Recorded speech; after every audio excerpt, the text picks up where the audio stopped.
And welcome to another edition of the Traction Reaction Podcast. I'm Steve Zotke. In the news, of course, is the California wildfires affecting the northern part of Los Angeles, specifically Altadena, as well as Pacific Palisades, affecting a lot of people, especially those involved in motorsports.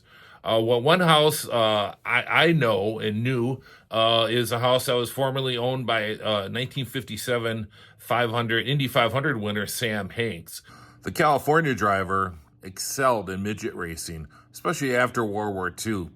Sam would tell the story that back then they would race for cash, and he would go to the bank on the following Monday with a sport coat, and in his sport coat was filled with cash, and he literally would be emptying his winnings, which was cash, and in singles and fives and whatnot, to the teller, and she would just stand there in amazement as Sam was probably one of the best paid drivers right after World War II. Later became a stalwart, of course, at the Indianapolis Motor Speedway, finishing second in 1956, and then thinking, I'm never going to win this thing. And then, of course, we all know the story with George Sally and the laydown roadster that said, maybe I'll give it one more shot. Of course, in 1957, he ended up winning the Indianapolis 500.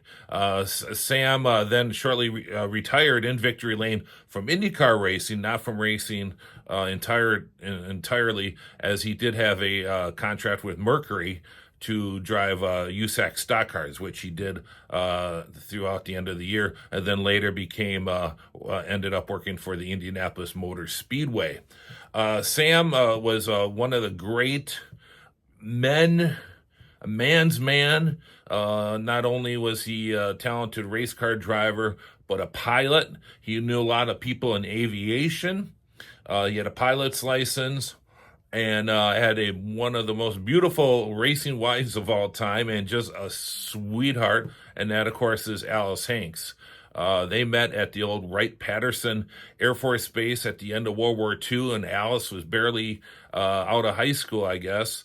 And it was love at first sight. They got married and became quite the couple on the AAA and then later USAC racing scene. Alice, I got to know Alice through Phil Riley, of course. Many of those people may know Phil Riley, especially those on the vintage racing side.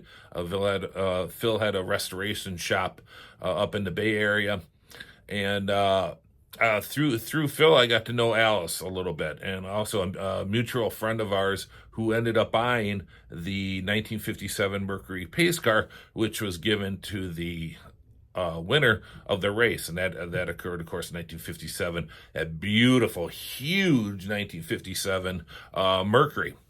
So I got to know Alice a little bit, and when I went out to California, I was able to meet for lunch, and went out to the house on Tremonto Drive, and a beautiful, beautiful area. I mean, just spectacular. And I was able to take some photos, and I'll be sprinkling those in now. And Alice told me the story of the house is they actually lived a few blocks to the north. And driving down to Terramonto Drive, he noticed there were 4 lots available for sale. And he told his wife, Alex, he goes, if I do well at the Speedway in May, we should buy one of these lots. I think it's going to be a spectacular investment. Well, it certainly was. He ended up winning the race, ended up building, for California standards, a modest ranch style house. And as the photos, as you can see, it is, I should say, a neat house. And kind of an open for 1957. I think it was really kind of at the cutting edge, open aspect type, with the fireplace in the middle, and that just a neat house, and of course for racing fans, and I was honored to certainly see it, was Sam's Racing Den. And Sam's Racing Den was pretty much with all of his trophies, and included basically wallpaper of his.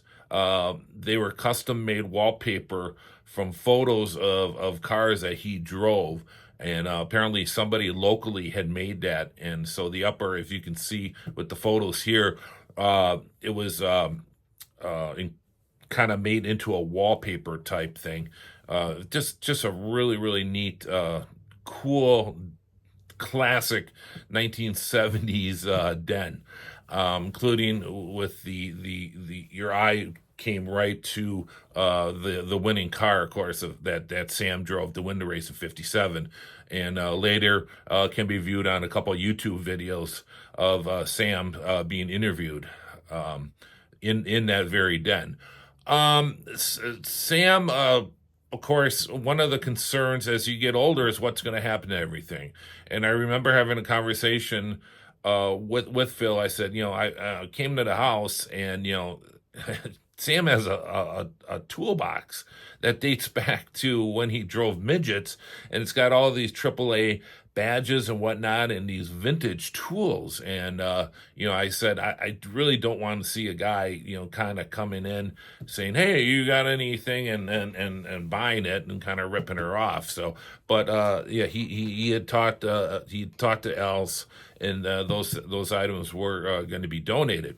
In fact, arrangements were made through Phil Riley and as well as the Museum of Speed in Lincoln, Nebraska, that Sam's den was going to be preserved and pretty much taken apart, moved from Pacific Palisades to Lincoln, Nebraska, which thankfully, as the fires were raging through Pacific Palisades, I'm thinking, oh no, the house is gone. Well, let's actually backtrack. So unfortunately, we lost Alice a couple years ago, and my last conversation with Phil before he unfortunately died suddenly and surprisingly, I asked, what's going to happen to their house? Is she going to sell it? Was it a foundation? What was the deal? And he said no, it was going to be sold. She had one, if I recall, I think it was a niece that she became very close with and would kind of help her on a daily basis, if I recall. And the house was sold, and he unfortunately thought that possibly the house was going to be torn down and then one of these McMansions put up or something, which I thought would have been tragic, because the house had a lot of as the coverage talked about in Pacific Palisades is, yes, you had a lot of these huge multi-million-dollar homes, but a lot of them were older architecture, older California, 50s and 60s, and then dating all the way back to the 20s, the Will Rogers ranch that unfortunately we lost in the fire, which was later donated to the state of California. So, I mean, it was a really, what's the word? Classy but homey area of North Los Angeles. I mean, if I had a choice, if I could live anywhere in California, I would pick Pacific Palisades. As you can see, as I'm going to be playing the video, I took this video from Alice's from her deck that faces the bay.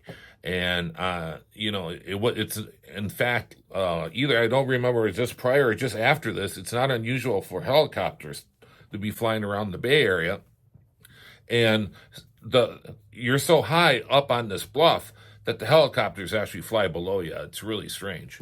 The sight lines are just spectacular. And then she also mentioned that three or four doors down, the actor Joseph Cotton built the house. This was a big, at the time it was dark. It was a battleship gray and kind of was scary looking. They have since it's been since purchased, and I believe it has more of a stucco on it. So I'm going to show you a map of Pacific Palisades. This is a really interesting map because it shows you what areas got burned in the fire and which areas didn't. And not only that, but they actually give you house by house. So if you whether it was your house or somebody else's house or your family's house, whatever, friend's house, you could look up and find out. So that's what I did in this situation. I'm wondering, did the Sam Hanks house survive the fire?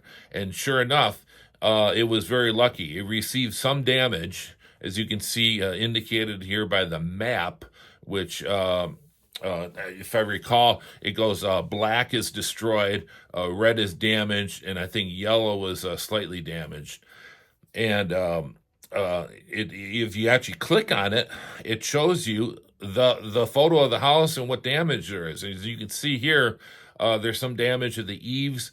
I guess that would be, if I remember right, that would be facing east. The damage from the house, but it looks like it's in generally good condition. The damage is rated, I think it was 15 to 20% damage. So considering a lot of these homes were just basically, burned right down to the foundation, we're very lucky. Now, long-term effects, I think is good for the house. I think the house is going to be there for a while, because there's going to be such a demand for construction, for basically rebuilding, that, to do a tear down at this point is going to be silly. And I don't foresee that happening anytime in the near future with this house. So it looks like the Sam Hanks house is going to survive, and should survive for some time now. So just want to give you an update. I just thought it was an interesting part of racing history that we can kind of dovetail in what's going on now. So thank you for listening. We appreciate it. Don't forget to like, and please subscribe to the Traction Reaction podcast here on YouTube. Thank you so much. We'll talk to you next time.